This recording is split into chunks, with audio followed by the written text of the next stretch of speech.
What is up guys, good morning. Last ವ್ಲಾಗಲ್ಲಿ ನೀವು ನೋಡಿರ್ಬೋದು, ಅಷ್ಟೊಂದಾಗಿ ಏನೂ ಮಾಡೋಕ್ಕಾಗಿಲ್ಲ.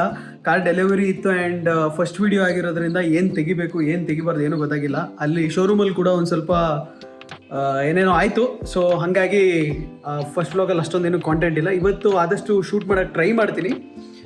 ಇವತ್ತು ಹೊಸ ಕಾರ್ ತೊಗೊಂಡು ನಾನು, ನನ್ನ ತಮ್ಮ, ನನ್ನ ತಂಗಿ ಮತ್ತು ಕೀರ್ತಿ ಎಲ್ಲರೂ ಟೆಂಪಲ್ಗೆ ಹೋಗ್ತಾ ಇದ್ದೀವಿ. ಅಲ್ಲಿಂದ ಹಾಗೆ ನನ್ನ ಫ್ರೆಂಡ್ಸ್ದು ಗಣೇಶ ವಿಸರ್ಜನೆ ಇದೆ, ಅಲ್ಲಿ ಕೂಡ ಹೋಗ್ತಾ ಇದ್ದೀವಿ. ಹೆಂಗ್ ಗುರು ವ್ಲಾಗ್ ಮಾಡ್ತಾಯಾ? ಸಾಕು ಬಿಡು ನಾನು. ಆಯ್ತು, ಇಲ್ಲಿ ಹೇಳು ಹೊಸ ಕಾರ್ ಹೆಂಗೈತೆ? ಕ್ರೇಜಿ ಇದೆ. ಇವಾಗ ಒಂದು ರೈಡ್ ಹೋಗೋಣ ಬಾ.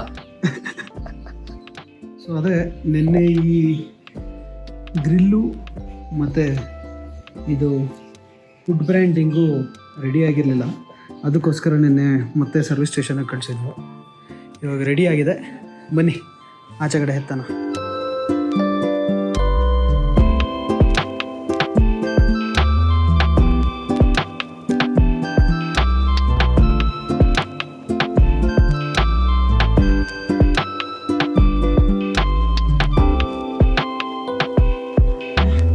ಕಾರಾಚೆ ತೆಗೆದಾಯ್ತು, ಎಲ್ಲ ಕ್ಲೀನ್ ಮಾಡ್ಕೊಂಬಿಡೋಣ, ಆಮೇಲೆ ಹೊಡೋಣ ಬನ್ನಿ. ಗಾಡಿ ಸರ್ವಿಸ್ ಸ್ಟೇಷನ್ಗೆ ಹೋಗಿ ಬಂದು ಸ್ವಲ್ಪ ಗಲೀಜಾಗಿತ್ತು. ಸೊ ಫಸ್ಟು ಅದನ್ನೆಲ್ಲ ಒರೆಸ್ಕೊಂಡು ಸೀದಾ ಪೆಟ್ರೋಲ್ ಬಂಕ್ ಕಡೆಗೆ ಹೊರಟ್ವು. ಗಾಡಿಗೆ ಫಸ್ಟ್ ಟೈಮ್ ಪೆಟ್ರೋಲ್ ಹಾಕ್ಸ್ತಿದ್ದರಿಂದ ಫುಲ್ ಟ್ಯಾಂಕ್ ಮಾಡಿಸೋಣ ಅಂದ್ಬಿಟ್ಟು ಶೆಲ್ ಪೆಟ್ರೋಲ್ ಬಂಕ್ ಕಡೆಗೆ ಗಾಡಿ ಹೊಡೆದೆ. ಇದು 48 ಲೀಟರ್ ಟ್ಯಾಂಕು, ಆದರೆ ಇದರಲ್ಲಿ ಆಲ್ರೆಡಿ 1000 ರೂಪೀಸ್ ಪೆಟ್ರೋಲ್ ಇತ್ತು.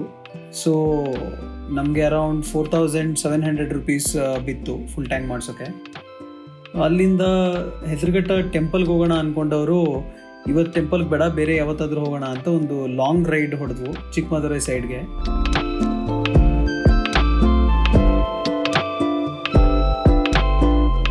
ಪಾಪು ಫಸ್ಟ್ ಟೈಮ್ ಸನ್ ರೂಫಲ್ಲಿ ನಿಂತ್ಕೊಂಡಿದ್ಲು.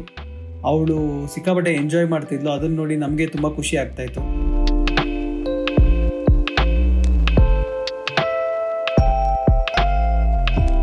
ಅಲ್ಲಿಂದ ಸೀದಾ ನಾವು ಹಾಕ್ ಹೈಗೆ ಊಟಕ್ಕೆ ಅಂತ ಹೊರಡ್ವು.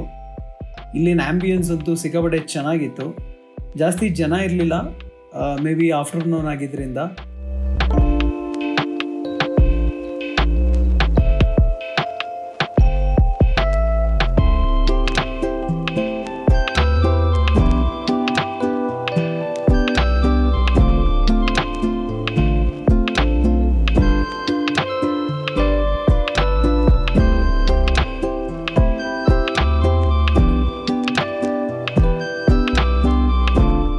ಇಲ್ಲಿನ ಆ್ಯಂಬಿಯನ್ಸ್ನ ಎಲ್ಲರೂ ಸಿಕ್ಕಾಪಟ್ಟೆ ಎಂಜಾಯ್ ಮಾಡಿಕೊಂಡು ಊಟ ಮಾಡ್ಕೊಂಡು ಇಲ್ಲಿಂದ ಹೊರಟು.